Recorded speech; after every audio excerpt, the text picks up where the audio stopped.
J'ai créé cette association 7 ans après le suicide de mon fils. Ça a été comme une révélation. Je n'avais pas vu son mal-être, je ne l'avais pas compris. J'attendais que ça passe parce que je crois que c'était une crise de l'adolescence. Comme un voile qui s'est levé, j'ai compris ce qu'avait été sa souffrance et qu'il n'avait pas pu exprimer. Et à qui elle s'adresse? Pour qui vous l'avez créée, cette association? Alors dans un premier temps, c'était surtout les adultes, partant du principe que ce sont les parents en premier lieu qui sont responsables du développement de leur enfant, mais aussi tous ceux qui ont un rôle à jouer, l'éducation nationale, les professeurs, etc.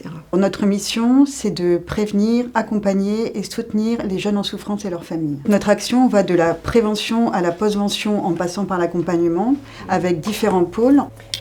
Ligne d'écoute Faire Enfant Parents, bonjour. Oui, bonjour, je vous appelle par rapport à mon fils. Alors dites-moi un petit peu, qu'est-ce que vous entendez par là? Alors on a tout d'abord un pôle d'aide à distance avec une ligne d'écoute qui est ouverte de 10h à 17h du lundi au vendredi, qui est tenue par des psychologues. On a aussi une adresse mail, ça va ou pas. Là, ce sont essentiellement des jeunes qui nous écrivent parce que ça répond à un besoin d'immédiateté. Et le chat, c'est tout nouveau. On a le chat depuis décembre 2023.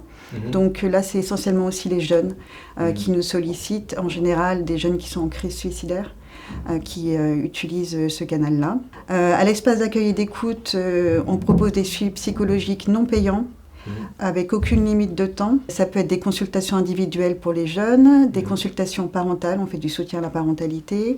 Ça peut être des consultations familiales.